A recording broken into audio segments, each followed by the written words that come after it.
Three men in slick, overpriced suits had Rebecca Martinez pinned in a cheap red booth at Romano's family restaurant. And you want to know the craziest thing? Nobody lifted a finger. Not the couple arguing over their bill. Not the old man eyeing the dessert cart. Not the dad at table 6 with paint on his hands, quietly slicing pizza for his daughter. Just another Friday night in Cedar Falls, right? But sometimes you blink and the world flips on its head because that quiet dad, Ryan Carter, stood up with this calm, slow motion you only see in movies, set down his fork, and in the next 15 seconds he turned the place inside out. One suit's arm snapped back with a noise that made everyone's stomach drop. Another went face first into the checkerboard floor, and the last guy, well, his hands shot up faster than a kid caught with a stolen cookie. Room went dead silent, and Ryan's little girl, Zoe, barely even looked up from her coloring book. She just piped up, all matter of fact, "My daddy was in the Navy." Like that explained how a plumber could move like a weapon. But the real shock? Rebecca. She looked at her unlikely savior and just knew. These 15 seconds changed everything. That soft-spoken, tired-eyed guy with the calloused hands was carrying secrets that ran a lot deeper than anyone in this sleepy town wanted to believe. That Romano's was Ryan Carter's little sanctuary, his Friday ritual, the place he'd come to build a shell of normalcy for Zoe after their whole world imploded. He tried so hard to play the part. Ordinary guy, ordinary town, the kind of life where garlic bread and napkin tricks matter more than whatever darkness used to chase him. But tonight was electric. The air so charged his skin prickled, the way it used to in Afghanistan right before a bad op. He couldn't help it. Old habits die hard. He always took the table with his back to the wall, clear view of the exits. And tonight it wasn't paranoia, not with the way Rebecca kept glancing at her phone, trembling as she faked interest in the menu. The sort of nerves you only see in someone being hunted.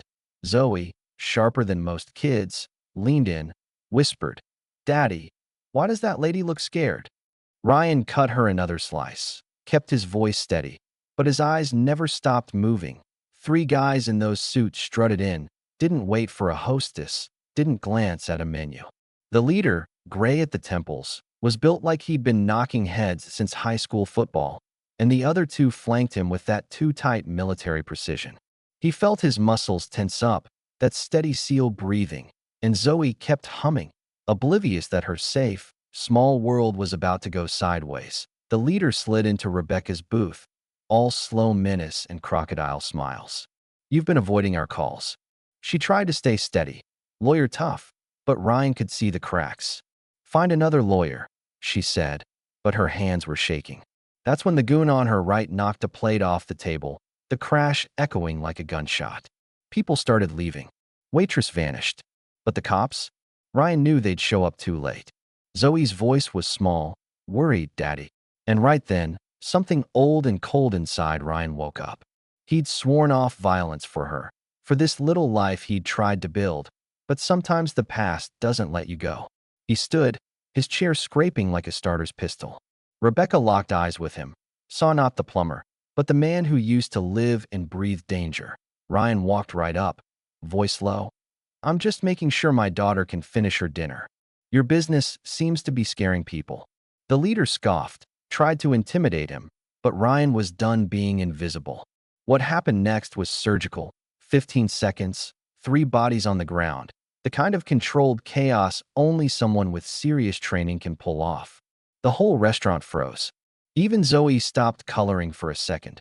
"Is it over?"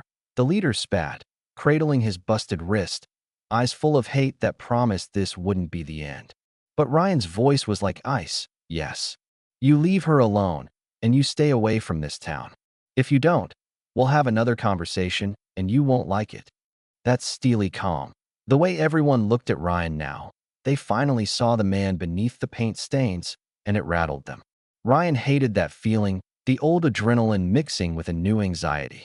He never wanted this life for Zoe, for himself. But violence has a way of finding you, no matter how hard you try to hide. Rebecca, shaken but breathing, watched Ryan gather up his little girl and try to patch together their night as if nothing had happened.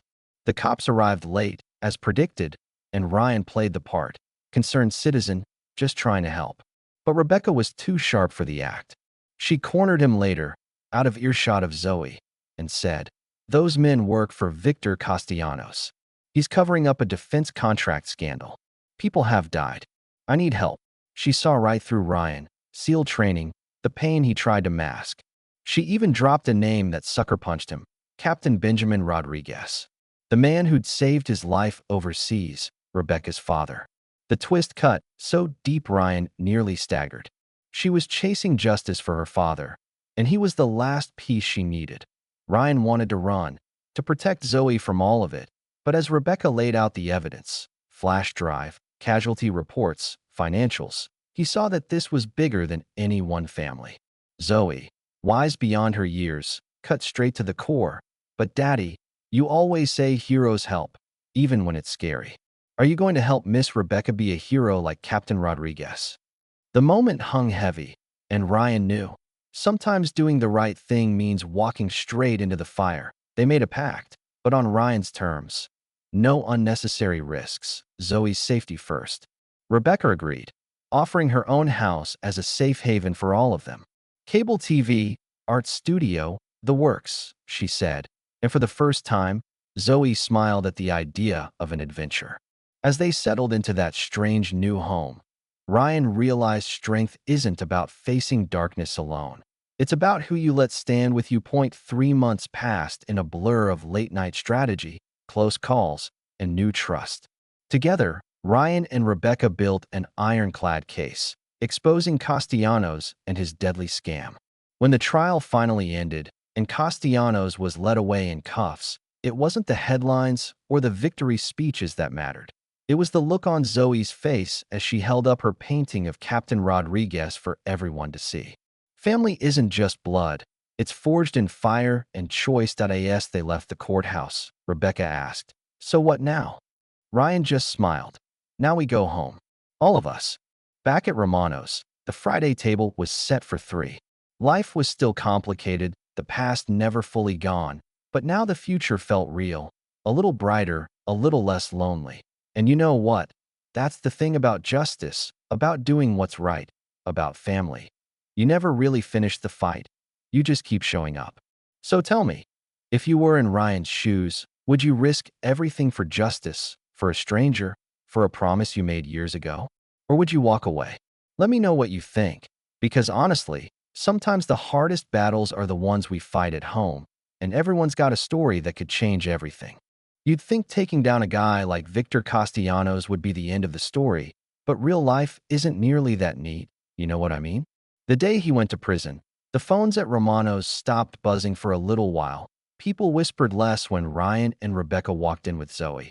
But underneath, something had shifted, like the whole town had woken up to the fact that monsters aren't just fairy tales, and sometimes the guy fixing your leaky sink could save your life if he had to. For a few weeks, everything almost felt normal. Zoe would sit in Rebecca's art room for hours, paint up to her elbows, blasting music while Rebecca pieced together what was left of her father's case files, and Ryan did his best to repair the quiet they'd all lost, even if only inside their own heads. But normal never lasts long for people who've seen too much. There was this afternoon, golden sunlight pouring through the kitchen window, when Zoe looked up from a half-finished portrait of Captain Rodriguez and said, "Daddy, what happens now that the bad man is gone? Do the soldiers get to come home?" The question cut through Ryan like a knife, because justice isn't just courtrooms and headlines. It's the empty chairs at family tables, the silence left behind by everyone who doesn't make it back. He knelt beside her, wiped a smudge of blue from her cheek, and told her the truth. "Sometimes justice takes a long time, honey. But because of what we did, a lot fewer kids are going to be asking where their moms and dads went. That's the part that matters." Rebecca heard them, of course. She always did. She'd become more than just the lawyer who started all this. She was family now, the kind that sneaks up on you and takes root in all the broken places. Sometimes Ryan would catch her standing by the window at night, staring out at the dark like she was waiting for something. Maybe a sign from her father, maybe a threat that hadn't arrived yet. She never said much about what came next, just kept working late into the night, hunting down loose ends, connecting dots nobody else wanted to see. Then one evening, Just as the first real snow started falling, a letter showed up, no stamp, no return address, just a single sheet of paper inside, typed in that cold, bureaucratic font Ryan hated from his military days. It was a warning, a threat dressed up in legalese, but the message was clear: back off, or the next fight won't end in a courthouse. Ryan read it twice, then handed it to Rebecca. Her hands didn't shake, but her eyes got that look he recognized: equal parts exhaustion and fire. "They're not done," she whispered, like she was just stating the weather. "Not by a long shot. You'd think after everything, they'd get a break, but that's not how these people work." Castellanos was just the face of the rot, not the root. The next weeks were a blur of planning and paranoia. Ryan doubled down on security, checked cameras, ran drills, even taught Rebecca and Zoe how to spot a tail. Zoe took to it like a game, even though Ryan hated himself for having to teach an 8-year-old how to lock a panic room. Rebecca, on the other hand, leaned in.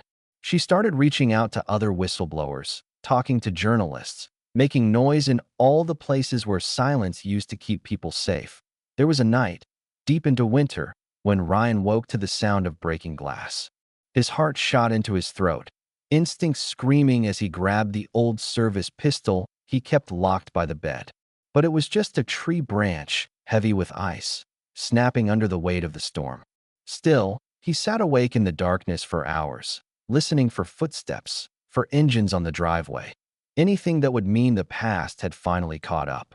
Rebecca found him in the kitchen, making coffee he didn't really want, and sat across from him, not saying a word. Sometimes that's all you can do: sit with someone in the middle of their storm and wait for morning. The real twist, though, didn't come with another attack. It came with an invitation. Out of nowhere, Rebecca was asked to speak before a Senate Committee on Defense Contracting, her investigation now a matter of national security. Ryan hated Washington, hated politics, but he knew this was the kind of fight her father would have wanted. They packed up, Zoe grumbling about missing her art room, and drove east as a family, a strange, patched-together crew with more baggage than luggage to INDC. Everything was bigger: buildings, egos, the stakes. Rebecca faced down senators and CEOs like she was born for it, laying out the truth in a room full of people who'd rather not hear it. Ryan watched from the gallery, Zoe's hand in his, feeling the weight of every choice that brought them there. There was one senator, though, who tried to twist Rebecca's words, tried to turn the whole thing into a circus, and for a second Ryan saw red, his grip tightening on the armrest, body tensing for a fight he couldn't actually throw. But Rebecca held her ground, calm and sharp as a razor. She called out the lies, exposed the cover-up, and by the time she finished, you could hear a pin drop. Yeah, that happened. She turned the tables on the most powerful people in the country and somehow made them listen. Afterward, walking out into the cold air, they were mobbed by reporters, and for the first time, Ryan didn't flinch from the attention. Maybe, he thought, that's what healing looks like: not forgetting what happened, but letting people see the scars so they know they're not alone. The days that followed were a whirlwind of meetings and headlines. Zoe drawing superheroes in the margins of Rebecca's legal pads, Ryan answering calls from soldiers he'd once served with, men and women who finally felt seen, finally had hope that the system could change. But here's the kicker: the more they fought, the more they realized there would always be another Castellanos, another battle to pick. Justice is messy, never finished. Rebecca knew it. Ryan knew it. Even Zoe started to understand in her own way. And still, they kept showing up. Friday nights at Romano's became a tradition again, but now it was a little different. Sometimes another family would nod, send over a dessert, or just sit a little straighter when Ryan walked in. Rebecca started getting thank you letters from people she'd never met. Zoe's latest painting hung above the fireplace, a family of 3, with a shadowy figure in uniform standing just behind them, smiling. You know, sometimes I wonder, when all the fighting's done, when the headlines fade and the world spins on, what are we left with? Maybe it's just this: a kitchen full of laughter, a table set for whoever needs a place, the courage to risk everything for people who can't repay you. Maybe real justice isn't about revenge or even punishment. It's about the love you leave behind and the lives you choose to rebuild. So I'm asking you honestly, where do you draw the line? When does the fight become worth it? Or do you walk away, protect your own, and let someone else take the risk? Because in the end, every one of us is just a step away from being the person in need of a hero. And sometimes, the only thing standing between right and wrong is the choice you make when nobody else is looking. Let me know what you do, because stories like this, they never really end, do they? They just wait for someone else to pick up the fight.